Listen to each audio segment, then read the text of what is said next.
Bismillahirrahmanirrahim. Alhamdulillahirabbil alamin. Wa bihi nasta'in ala umuri dunya waddin, wassalatu wassalamu ala sayyidil mursalin sayyidina wa habibina wa syafi'ina wa maulana Muhammadin wa ala alihi wa sahbihi ajma'in. Amma ba'du, khususan man sannafa hadzal kitab rahimallahu ta'ala wa nafa'ana bihi wa bi ulumihi wa bi ulumihi wa bi ulumihi وفي الدارين آمين. الفاتحة. أعوذ بالله من الشيطان الرجيم. بسم الله الرحمن الرحيم.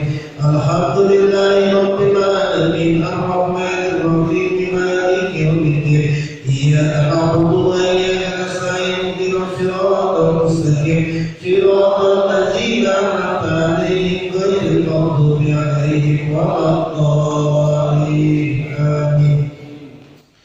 Bismillahirrahmanirrahim. Para sadis, bapak-bapak, ibu-ibu, sahabat-sahabat sekalian, kita akan membahas mengenai fikih tasawuf. Faslun furudul wudu sittatun. Fardu-fardunya wudu itu ada 6. Wudu itu untuk membersihkan kita dari kotoran kecil. Kalau mandi itu untuk membersihkan kita dari kotoran besar. Mandi, guslun, mandi. Nah, fardunya wudu ini ada 6. Artinya apa? 6 ini tidak boleh dilewati, tidak boleh tidak ada. Fardu ini, fardu itu berarti yang menjadi keharusan. Al-awwal yang pertama an-niyat, niat. Jadi harus niat. Menurut Imam Syafi'i, niat ini harus ditalaffuzkan, harus diucapin. Kapan ini niatnya ini? Niatnya ini sebelum membasuh muka. Jadi niatnya nawaitu wudu'a birafil hadasir asghar fardhu lillahi. Kalau dia tidak niat, jadi habis dia kumur-kumur, kemudian hidung, lalu kemudian langsung ke muka tanpa dia niat, menurut Imam Syafi'i tidak sah. Sama saja dia cuma cuci muka doang, tidak wudu. Kenapa? Karena niat dalam mazhab Imam Syafi'i menjadi wajib fardu. Jadi meskipun kita tahu dari sini kita ke tempat wudu, emang pakai wudu kan? Niatnya kan kita pakai wudu kan? Di sana ketika lagi ngambil air wudu kita nggak niat wudu, tetap saja itu tidak.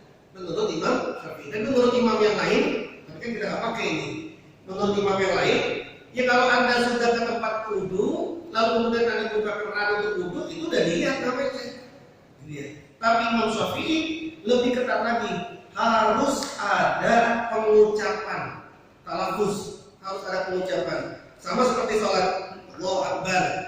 Nggak niat, sholli fardhu subuh, sholli fardhu isya misalnya, atau sholli fardhu maghrib, nggak niat, langsung aja begini, Allahu Akbar.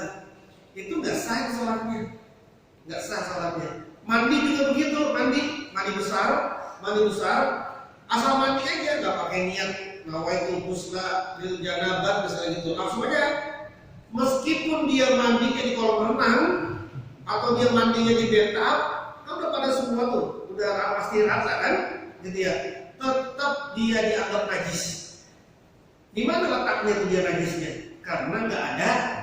Itulah pentingnya niat. Innamal a'malu binniyat. Imam Syafi'i mengartikan innamal a'malu itu, hadis Nabi innamal a'malu itu sah tidak sahnya perbuatan, sah tidak sahnya perbuatan tergantung dengan niat. Tapi mazhab yang lain, imam yang lain mengatakan sempurna tidak sempurnanya pekerjaan tergantung dengan niat. Jadi kita nih, karena kita pakai mazhab Syafi'i kan, kita di sini jangan diaduk-aduk mazhabnya nanti. Saya kalau itu nggak pakai Imam Syafi'i juga lah, pakai imam yang lain, diaduk-aduk namanya nanti. Kalau Imam Syafi'i saja yang dulu pernah kita bahas gitu ya. Jadi niat pentingnya seperti itu. Jadi harus niat. Nawaitu wudu'a birafil hadasir asghar fardhu lillahi ta'ala. Dalam fikih, niat itu bahasa Arabnya ada 2. Ada niat, ada azam. Itu sama-sama tuh artinya niat, keinginan sesuatu. Itu namanya niat atau azam. Apa bedanya azam sama niat? Kalau azam itu jarak antara kita punya keinginan, punya rencana sama perbuatannya itu ada jeda. Ada jeda. Misalnya gini, nanti malam saya mau sholat tahajud, gitu kan? Kan masih malam nih. Itu namanya azam.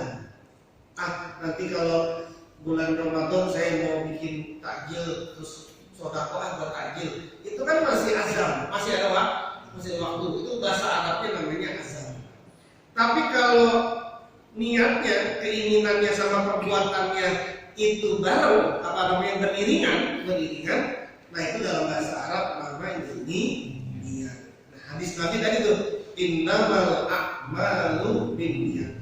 Makan kita nih. Niatnya saya makan biar sehat. Kalau saya sehat biar bisa ibadah. Pahala itu makannya. Padahal makan itu mubah hukumnya. Mubah, nggak wajib, nggak sunnah, nggak makruh, tidak haram. Jadi ya, asal maknanya mubah. Anda mau makan silakan, nggak makan juga silakan. Mubah dia.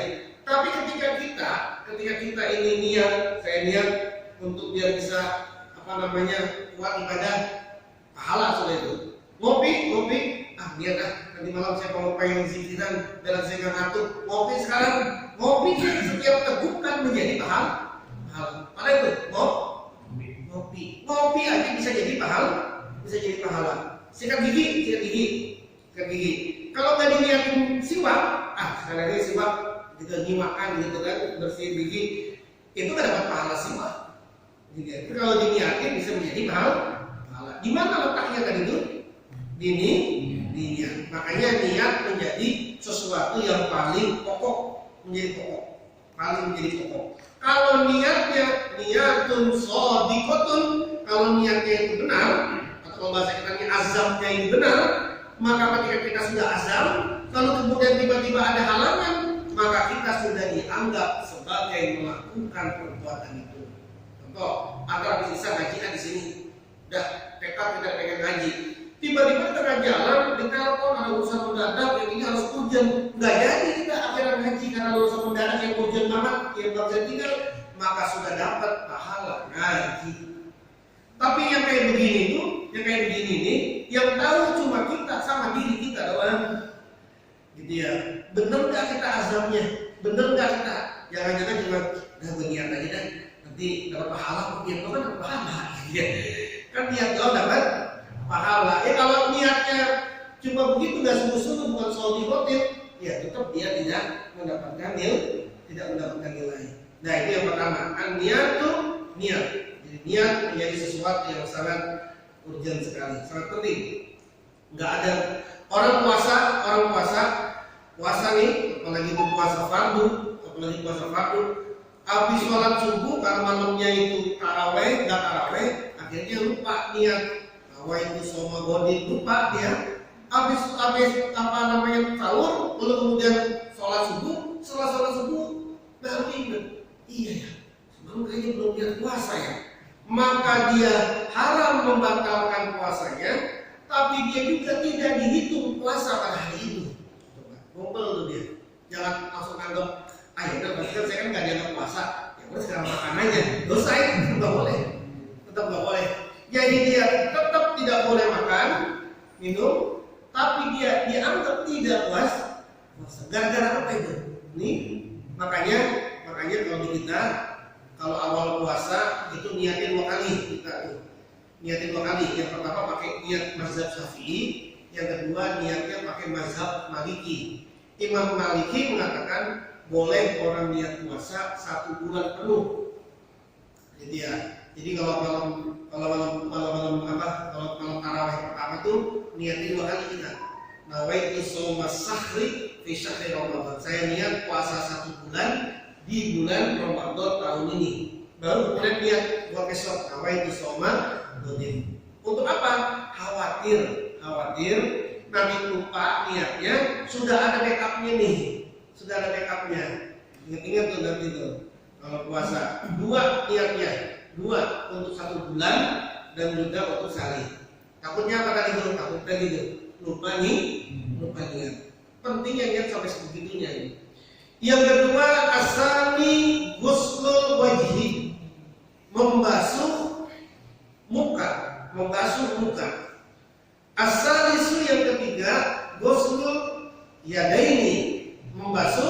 kedua tangan, ma'al mirfaqaini, sampai kedua siku, sampai di sini, sampai di sini. Di atasnya siku sudah tidak apa-apa, tapi batas paling minimalnya adalah siku. Ar-rabi'u yang keempat, mashu syai'in, mengusap sesuatu, mengusap sedikit, minar roksi, dari kepala. Mengusap. Jadi Anda angkat sedikit kopiahnya, kemudian Anda begini saja nih, udah boleh itu. Udah boleh. Jadi angkat kopiah begini, lalu kemudian Anda begini, mengusap begini, ya sedikit dengan apa ini, itu boleh. Nah, kalau saya kan punya rambut botak, ya tetap aja ya, tetap aja dibasuh, gitu ya. Kalau Imam Malik dia harus full. Kalau kita sedikit saja boleh. Terus yang kelima, al-khamisu ghuslul rijlaini, membasuh dua kaki, ma'al ka'baini, sampai kedua mata kaki.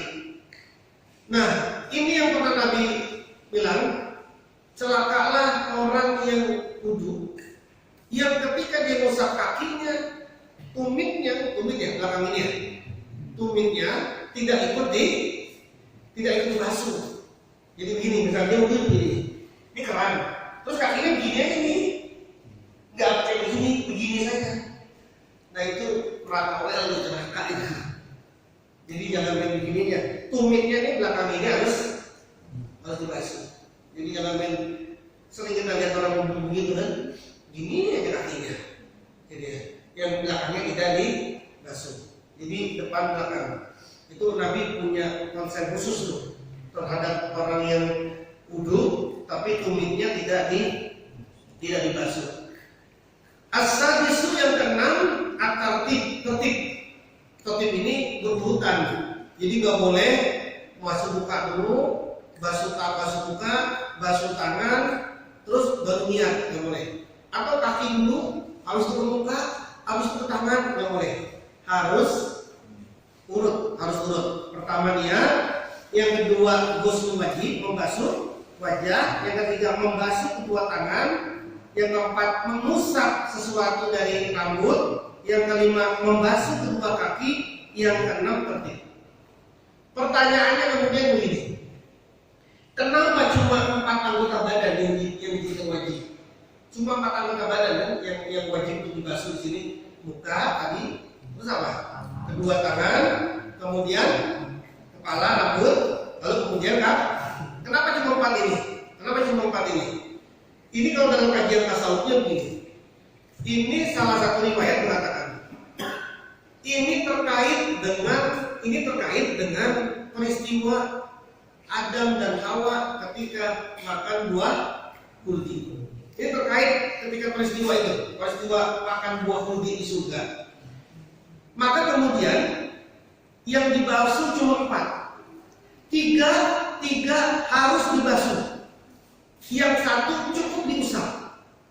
Tadi itu, kalau muka harus dibasuh. Dibasuh itu ya harus dibasuh begini. Gak boleh cuma digini doang. Nggak boleh. Tangan harus dibasuh. Nggak boleh tangan kita gini aja nih.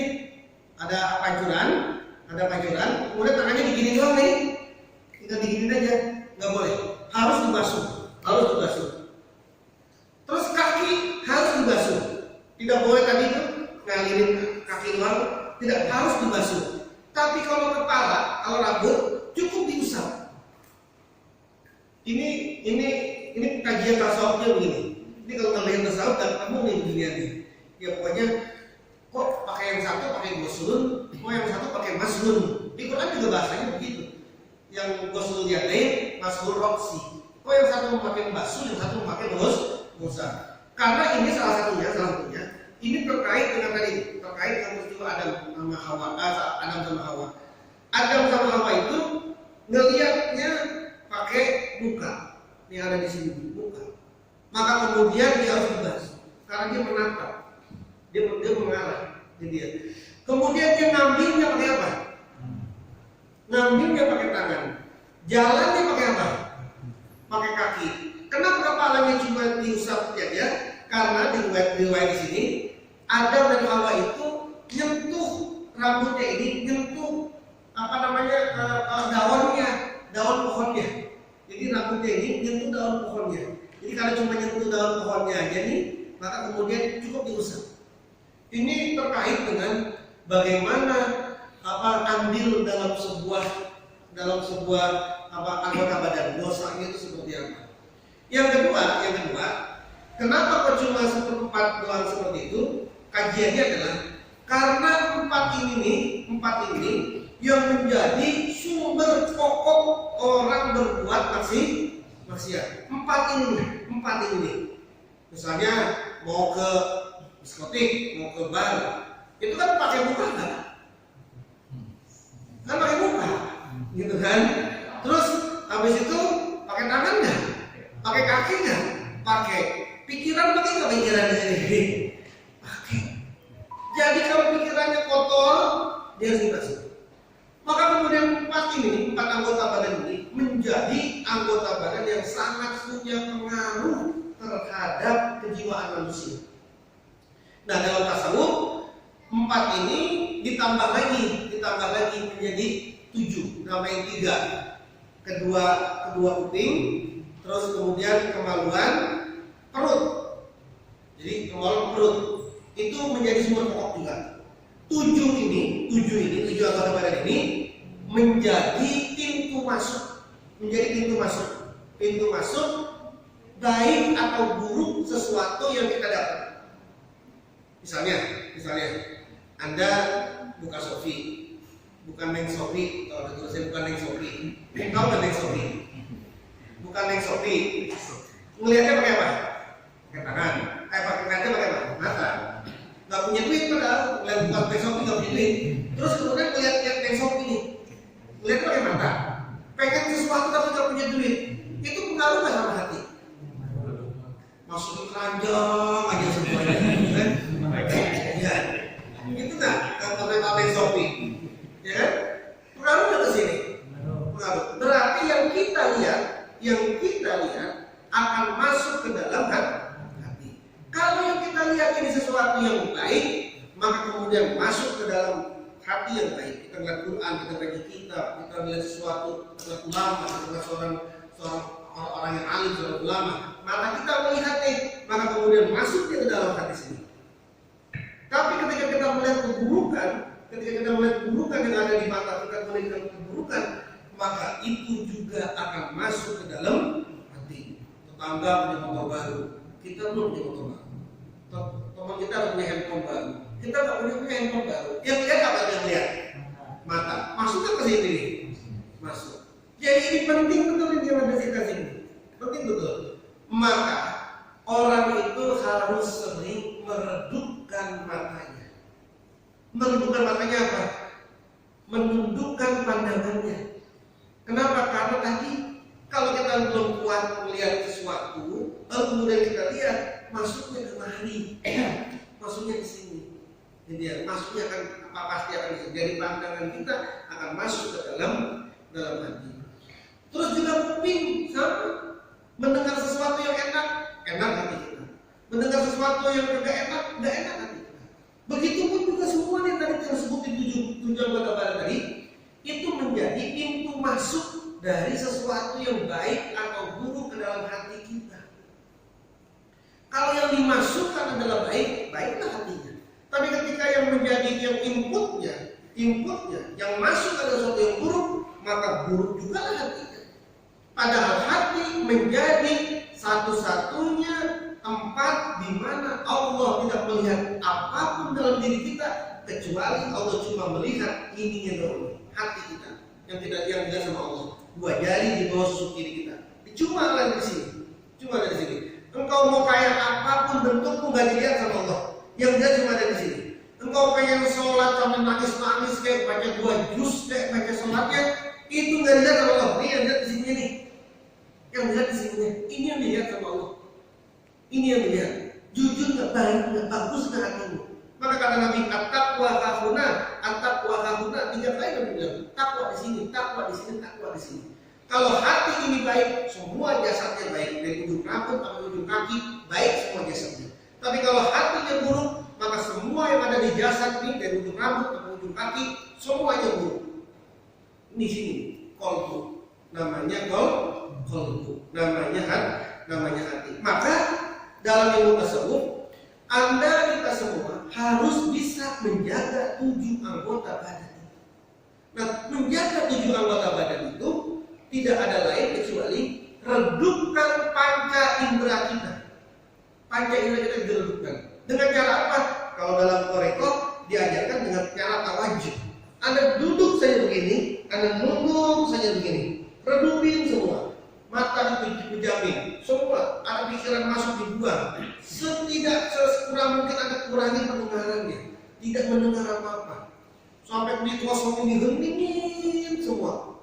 Kalau perlu dulu dari kodok, wah saking pengennya, saking nggak mau keganggunya, kita tutup kuping kita itu, mata ditutup, kuping ditutup, ikat. Biar apa sih? Biar apa? Kalau panca indera kita dan juga tadi juga anggota badan kita terus-terusan sibuk, terus-terusan tidak pernah duduk, sibuk terus, maka ruhnya nggak akan pernah keluar. Ruhnya nggak akan bisa keluar. Maksudnya apa? Kita ini ada jasad, ada ruh. Ruhnya akan disandra sama jasadnya. Yang pernah saya sampaikan dulu. Orang kalau panca inderanya tidak pernah diredupkan, ruhnya tidak akan pernah bisa melihat kebaikan-kebaikan. Padahal alam kebaikan itu adanya dilihat dengan ruh, bukan dengan mata ini, tapi dengan kolbunya. Tapi kalau tadi itu ruhnya kemudian tertutup, tersandra, maka kemudian ruh pengen sesuatu, jasad nggak kuat. Ruh pengen tahajud, ruh pengen bangun tahajud, jasad nggak kuat, mata nggak kuat melek, kaki nggak kuat melangkah. Jasad pengen makan, ruh pengen masuk dakwah, tangannya nggak mampu ngangkat dompet. Ruh pengen dengan ngaji, pengen sholat jamaah di masjid, kakinya nggak kuat melangkah. Kalau ke mall, ke pasar, cepet banget jalannya, kuat. Tapi kalau ke masjid, padahal jalannya, Anda ke masjid sini sama ke pasar Cirebon yang di depan, ganjangan mana ke jalan itu? Sama kan biasa jalannya. Kenapa? Ruh pengen sesuatu, jasadnya nggak bisa. Kenapa karena begitu? Karena tadi jasad atau panca indera terlalu sibuk, maka kemudian dia harus diredupkan, sehingga ruhnya bisa keluar, bisa melihat nurani, bisa melihat sesuatu yang terang benderang, yang baik, yang hak, yang batil bisa terlihat, yang hak bisa terlihat dengan cara itu. Dan semua agama itu punya metode kayak begini. Makanya ada istilahnya apa namanya, meditasi. Ngerti kan meditasi itu? Itu kan ada ajaran kayak gitu kan? Meditasi. Kemana meditasinya? Kalau ada sering nonton film kungfu, nonton film silat, itu kan dia di mana itu? Di gua, di tempat yang sangat hening banget. Dia terus biar apa? Biar rohaninya keluar, terpancar. Kenapa kita tidak bisa melihat sesuatu yang baik, melihat para arwah, melihat sesuatu yang baik ketika kita lagi melek? Karena mata kita nggak mampu melihat. Tapi giliran kita tidur, bisa kan kita melihat apa aja? Bisa kita melihat sesuatu. Orang tua yang sudah meninggal bisa kita lihat. Kebaikan bisa kita lihat, keburukan bisa kita lihat. Bahkan baginda Nabi bisa kita lihat. Lagi apa itu? Kita lihatnya? Lagi tidur. Pakai mata mana melihatnya? Kan bukan pakai mata ini tidurnya. Bukan pakai mata ini kan kita tidur. Kalau melihatnya ketika tidur, tapi pakai mata ruh, ainul ruh atau ainul qalbi. Maka perbanyaklah meredupi. Jangan bising terus hidupnya. Kupingnya jangan terlalu aktif, jangan terlalu bising. Redup. Terus matanya mereming.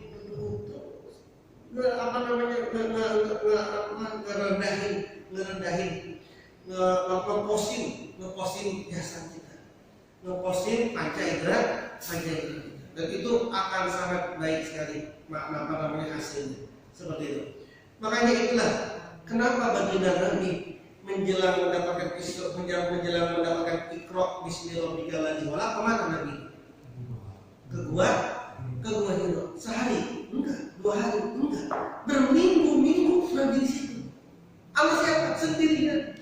Istrinya sama khodamnya sama pelayannya cuma datang sebentar ngasih makan, nganterin makanan, udah turun lagi. Sendirian, Nabi sendirian di Gua Hira. Anda yang udah pernah ke Mekah pasti bisa membayangkan tuh kayak apa Gua Hira kayak gitu. Dan itu sendirian, belum ada handphone. Ini kalau zaman kita sendirian bisa asik aja kita main nonton YouTube lah, nonton apa lah gitu. Gak ada tukang kopi di atas. Sendirian gitu. Ngapain Nabi seperti itu? Ngapain seperti itu? Untuk apa? Untuk tadi berdupi keluar dari hingar-bingar Mekah sendirian. Maka kemudian Rasulullah baru mendapatkan Iqra bismi rabbikal ladzi khalaq. Nah, ketika sudah mendapatkan Iqra itu, tradisi kholwah yang ada di gunung, yang ada di gua sama Nabi dirubah. Dah Anda berat pasti kalau ke gua, ke hutan berat, terus diganti kholwah itu sama Nabi. Apa? Menjadi iktikaf. Jangan Ramadan doang iktikafnya. Kamu nggak bisa iktikaf beneran. Seakan-akan iktikaf itu ibadah Ramadan kan seakan-akan. Iktikaf itu ibadah Ramadan. Ada yang dekat-dekat di masjid ini, ya Allah, dekat-dekat banget di masjid ini. Udah malam nih, nanti nih, terus nanti 12 malam Anda masuk ke sini. Sudah duduk aja di pondok sini. Duduk, zikir, Anda lakuin itu 40 hari saja. Tumbuh udah harian. Tumbuh sudah. Beda sudah. Dimana kita pengen sesuatu enteng badannya. Dimana kita udah bisa melihat mana yang baik, mana yang buruk. Udah bisa terlihat semua terus. Terus hatinya udah menjadi gembaran. Hatinya sudah menjadi luas. Hati yang luas itu hati yang nggak gampang diintervensi oleh apapun. Yang sering saya sampaikan, nggak seperti gelas kecil. Kemasukan kacang aja udah langsung keluar itu airnya itu. Karena gelasnya kecil. Dan gelas kecil ini taruh aja punya kacang ini, gelas kecil gini. Terus Anda masukin kacang di sini, tek aja. Apa yang terjadi sama air ini? Kan belum dijual kan? Tapi kemudian Anda taruh kacang itu di kolom mandi, di kolom kamar mandi. Gejolaknya kecil apa gede? Kecil. Anda buang kacang itu ke sungai, lebih kecil. Anda buang kacang itu ke lautan, nggak ada pengaruhnya. Kenapa? Semakin besar wadahmu, maka semakin kau tidak punya reaksi atau intervensi apapun saja.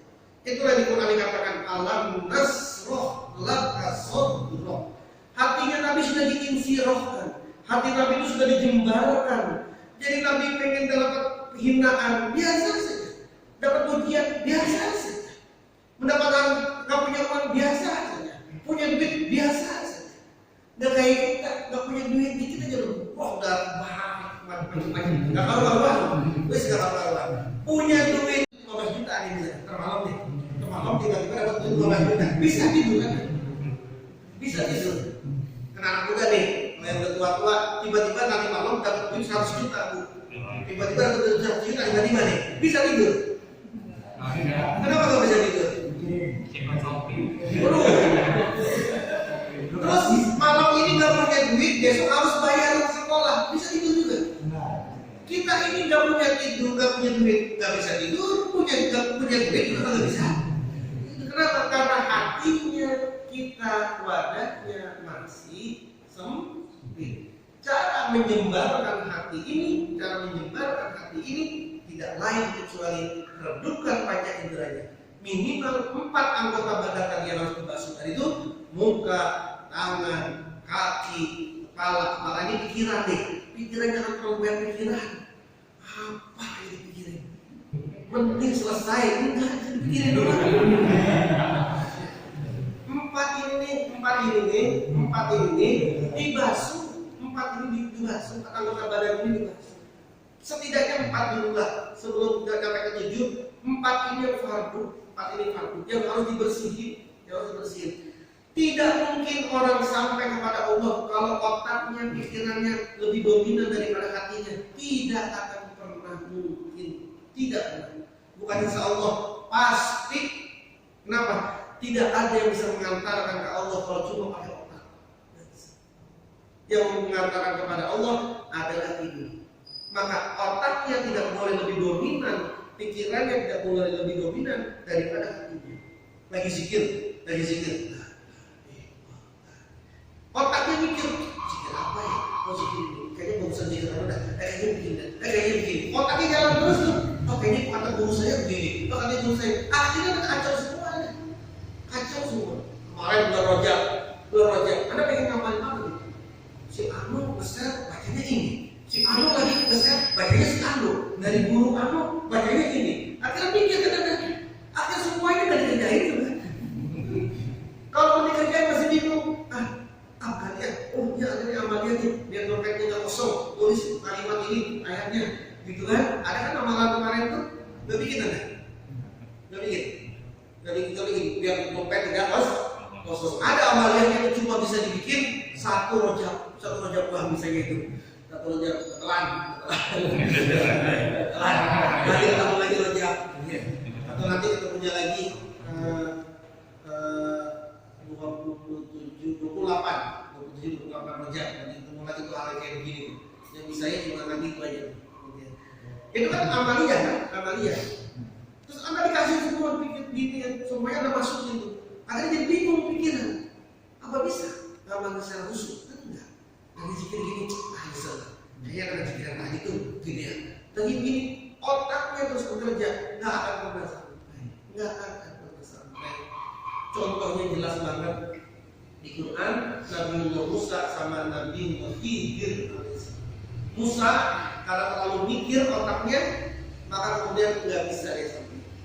Ada perahu dibongkar, karena pernah dihancurin, otaknya Nabi Musa bergerak. Ini perahu dihancurin, gitu kan? Maka kemudian otaknya terus bergerak, pikirannya terus bergerak.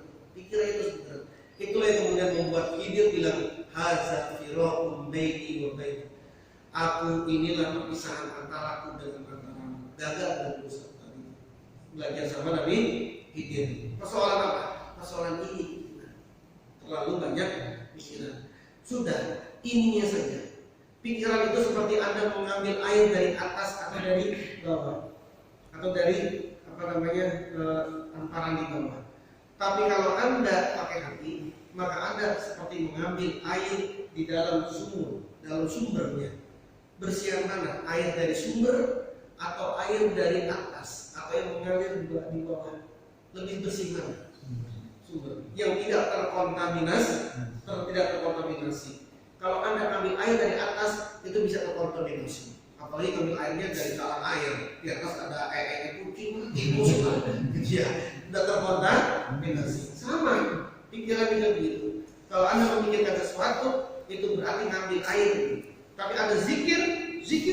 Nggak usah ingat masalah, zikir saja. Terus zikir, jangan ingat masalah pas zikirnya. Zikir saja dengan Allah.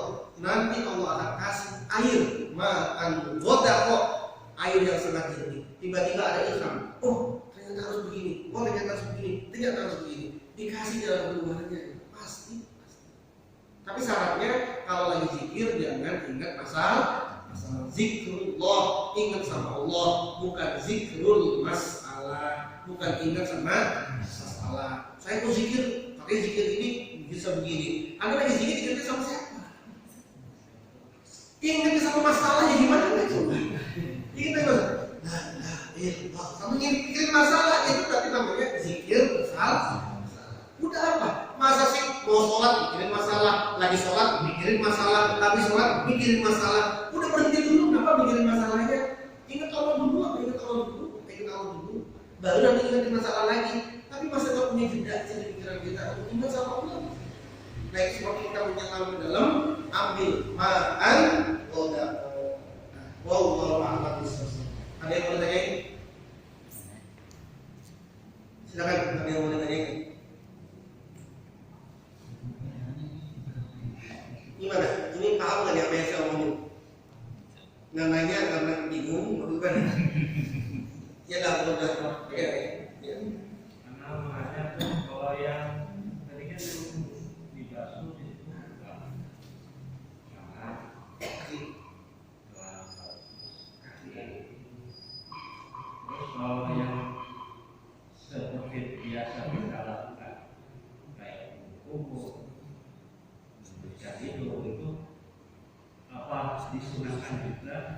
sunnah dari Rasulullah apa memang tidak diwajibkan dari kita? Jadi ini kita baru belajar fardunya wudhu. Nanti setelah belajar fardu wudhu kita akan belajar sunnahnya wudhu. Jadi kan ada wudhu itu ada yang fardu, ada yang sunnah. Sholat juga gitu, ada yang fardu, ada yang sunnah. Puasa ada yang fardu, ada yang sunnah. Semua ibadah itu ada yang hukumnya fardu, ada yang hukumnya sunnah. Nah yang kita bahas lagi itu fardu. Yang lain, yang selain itu semua hukumnya sunnah. Ini hukum sunnah. Misalkan Anda lagi jalan kemana, tempat wudhunya paling panjang banget. Lalu kemudian Anda wudhunya semuanya dipakai.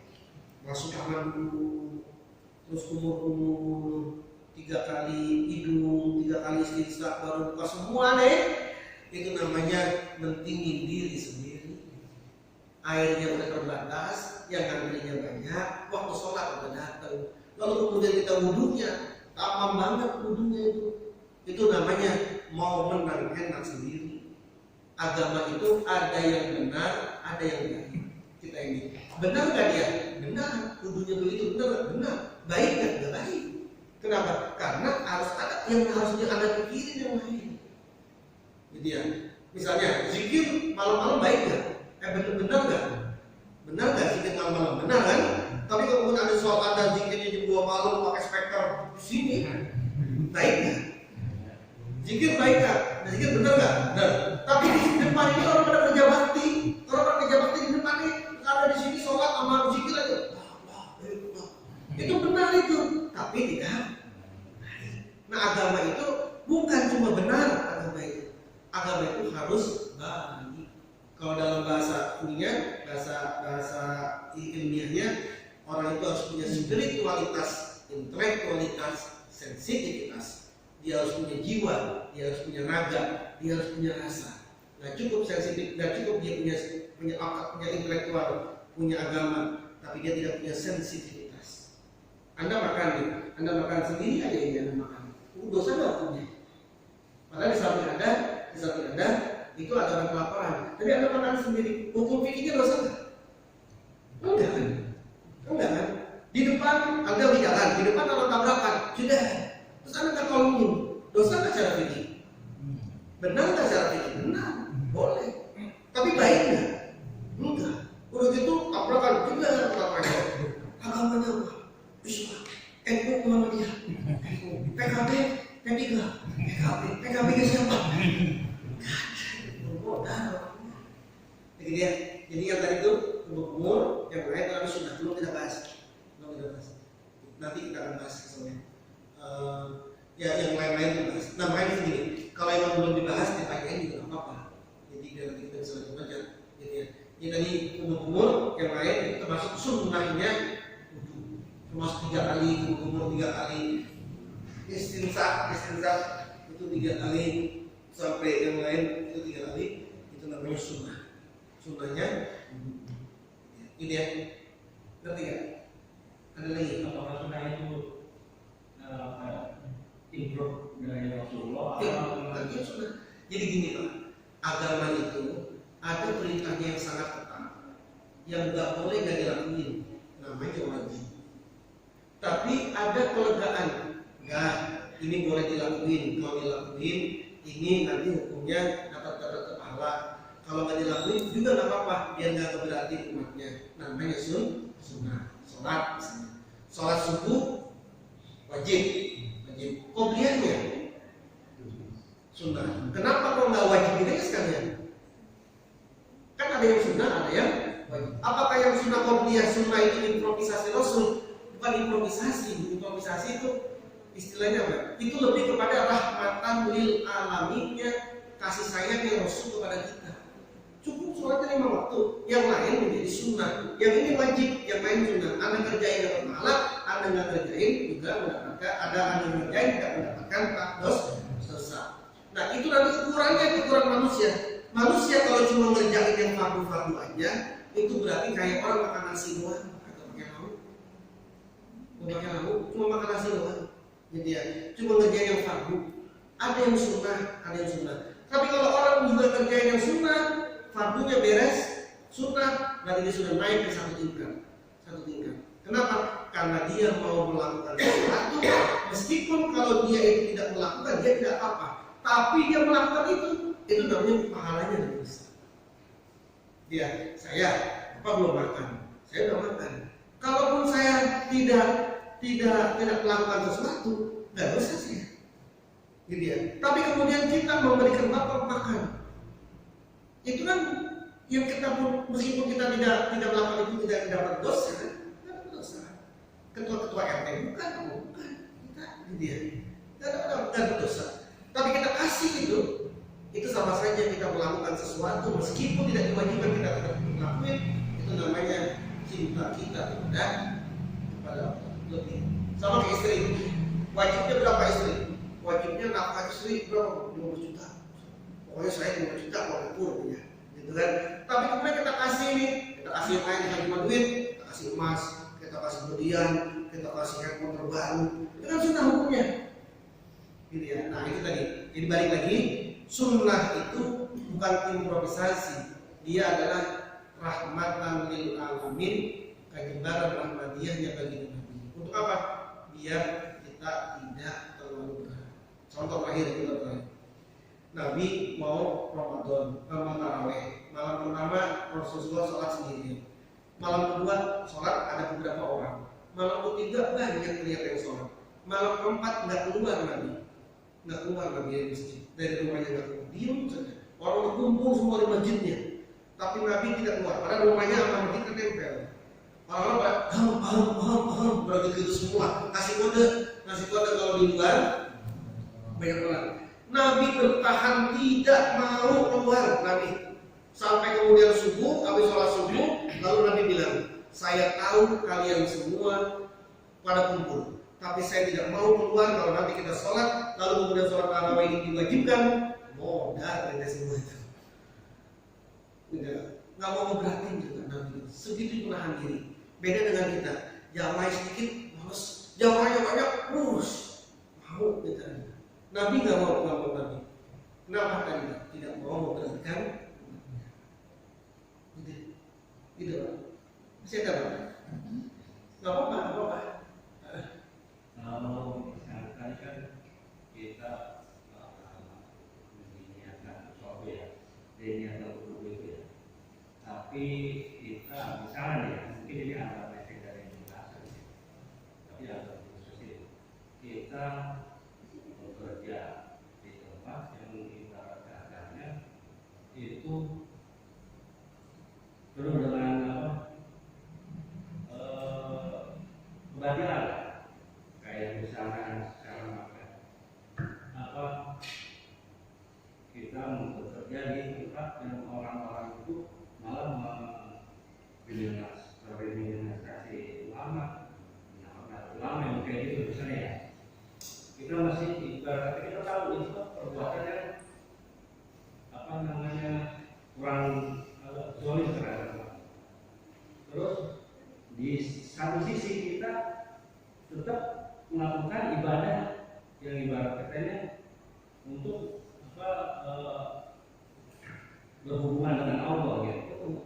Jadi seperti apa untuk hal yang seperti ini kita zolim terhadap keturunan Rasulullah misalnya ya. Terus kita dari awal gitu.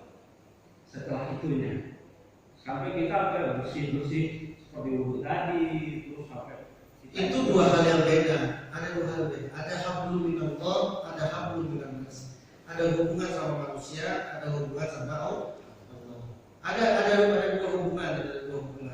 Kalau dari Bapak contohin bagaimana ibadah kita sementara ada ulama yang dikriminalisasi. Ya nanti diberesin dulu soal kriminalisasi ini, diberesin dulu. Kriminalisasi itu apa definisinya? Terus bagaimana seorang itu bisa dikriminalisasi? Terus kita punya kewenangan nggak? Kita punya sesuatu yang bisa untuk kita lakukan di sana. Ini harus dikelilingin dulu nih, Jangan nanti kita nggak tahu apa-apa, tidak tahu dari sumber, tidak tahu dari sesuatu yang kita langsung lihat sendiri, langsung kita merasakan sendiri, kita langsung dapat informasi yang A1 istilahnya itu, Tapi kemudian kita cuma mendapatkan sesuatu yang sifatnya ya omongan senting tanpa kita tahu gitu. Maka kata Tuhan, wala taqfu ma laysa laka bihi ilmun. Kamu jangan berhenti pada sesuatu yang kamu tidak punya ilmu terhadap itu. Jadi misalnya gini, Anda politikus bukan? Bukan. Terus kenapa ngomongin politik? Anda dokter bukan? Bukan. Ngapain kamu ngomongin urusan politik, urusan kedokteran? Bukan bidangnya. Jadi ya. Terus misalnya ada sesuatu kericuhan di situ. Anda tahu nggak persis kejadiannya seperti apa? Siapa yang terlibat? Apa ini hukumnya? Ini bagaimana seperti ini? Tahu nggak? Nggak tahu. Diam dulu. Masuk dulu ke situ, ke sistem. Masuk dulu. Ini apa sih? Kalau kata Kiai Zaidul Kajat, ada orang kerumunan, tabrakan, lurus. Terus langsung dia pengen melihat nih. Tahu gimana caranya bisa melihatnya? Lalu kemudian kata dia, minggir. Itu orang tua saya yang tabrakan, itu korbannya orang tua saya. Semua orang pada minggir. Lalu dia monyet yang ditabrak. Cuma pengen dapat salah aja dia. Dia nggak dapat salah. Terus kemudian nggak pakai penelitian, tapi dia pengen punya peran di sana. Pengen punya peran di situ. Pengen punya sesuatu yang dia heroik lah, pahlawan di sana gitu. Ketika ngomong seperti itu, kata saya yang lihat dulu. Nah makanya apapun urusannya bukan cuma organisasi ulama tentang apa saja, jangan berhenti kalau kita tidak punya ilmu terhadap itu. Jadi ya, sama seperti banyak hal. Ada orang misalnya ngomong tentang tasawuf, kalau ngomong tentang tahlilan, kok tahlilan begini. Anda tahu nggak tahlilan kayak apa? Isinya kayak apa? Terus mana rujukan? Kan nggak tahu juga.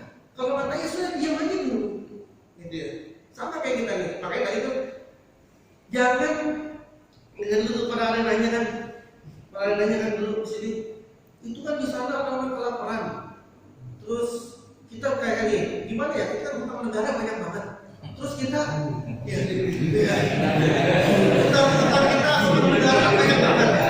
hutang negara banyak banget. Kita mati bagaimana? Apakah kita nanti ditutup sama Allah? Anda menteri keuangan? Bukan. Presiden? Bukan. Terus ngapain mikir begitu? Kan kita yang nanggung. Siapa yang menanggung? Kenapa kok bisa menanggung? Kita yang punya urusan apa-apa. La yukallifullahu nafsan illa nggak akan Allah membebani kita kepada sesuatu yang kita tidak merasa, kayak kita tidak sanggup terhadap. Jadi gini, terakhir, jangan berhenti pada sesuatu yang kita tidak punya ilmu yang pasti tidak punya. Itu akan membuat kita terseret kayak ombak, terseret seperti ombak. Itu urusan apa saja, mau urusan politik, mau urusan agama, mau urusan apa sih, itu tidak. Jangan sampai. Apalagi kalau Anda terus sampai seperti itu, nggak punya pegangan yang kuat, tidak punya fakta yang jelas, tidak punya ilmu terhadap itu, terseret. Dan itu nggak ada sedikit pun untungnya, tidak ada sedikit pun untungnya di dunia, nggak ada, di akhirat. Sampai urusan misalnya, saya kan membela Rasulullah, iya betul, membela tuntunannya Rasulullah, betul. Tapi punya ilmu nggak terhadap pembelaan itu? Punya ilmu nggak terhadap sesuatu? Kalau nggak dulu, diam aja dulu, lihat dulu, biar nggak kotorin sesuatu yang ada di sini. Dan ini sudahlah, kalau untuk saya pribadi mah, udah hentiin kayak gini, hentiin ke bawah arus konflik, terus ribut, terus kita ada sesuatu yang kita nggak tahu. Pemerintah punya konsep banyak undang-undang. Kok terjadi undang-undang begini? Anda pernah membaca undang-undang itu? Nggak pernah. Udah lihat belum undang-undangnya? Belum. Mengerti nggak tentang hukum? Enggak. Terus ngapain Anda komentar ini sih? Kalau Anda udah baca, saya udah baca nih undang-undangnya. Nih, pasal 1, pasal 2, pasal 3 semua udah kita baca nih. Terus nih menurut hukum ini, menurut peruntukannya begini. Berarti ini adalah tidak sah, ini tidak buruk ini. Silakan kalau ngomong kayak begitu. Tapi kalau belum ngerti apa-apa, kemudian Anda sudah ngomong, ya Allah, sudah. Itu benar tapi tidak benar. Itu sama seperti orang yang dia mengaku dirinya jihad, tapi kemudian dengan cara mengebom sana ngebom sini. Dia yakin itu pahala dia yakin, tapi benar caranya. Kenapa? Karena agama bukan cuma urusan dia baik nggak, dia benar nggak, tapi dia harus sesuatu yang itu ya saran saya ini. Urusan apa saja, mau urusan politik, mau urusan agama, mau urusan sosial, mau urusan apa saja, jangan berhenti. Jangan berhenti. Kalau nggak hancur lebur Anda. Pegang omongan saya ini. Pegang omongan saya ini. Pegang omongan saya. Kalau Anda nanti nggak hancur dengan cara seperti ini, Anda pegang omongan saya. Pegang. Saya sudah mengalami hal yang mental terhadap urusan kayak begini. Gitu ya. Jadi pastikan dulu, yakini dulu, jangan ikut ombak kami dalam urusan-urusan seperti itu. Kalau belum punya ilmu, ya. Dah, kita lanjut tadi di depan. Wallahu a'lam bishawab, mudah-mudahan semuanya ada manfaatnya. Al-Fatihah. Alhamdulillahirabbil alamin, arrahmanirrahim, maliki yaumiddin. Iyyaka na'budu wa iyyaka nasta'in, shiratal mustaqim, shiratal ladzina an'amta 'alaihim ghairil maghdubi 'alaihim waladdallin. Wa la yakrimu fil alamin wa sallallahu alaihi wa sallam wa ala Muhammad. اللهم انا نسالك علما نافعا وقولا خشيعا ورزقا ورزقا واسعا وغنى عن الناس وشفاء من كل داء وشفاء داء من الله ولتوفيق وغفران وزاد في جنات النعيم وصلى الله على سيدنا محمد وعلى اله وصحبه وسلم. الحمد لله رب العالمين. اللهم صل على النبي وسلم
تسليما.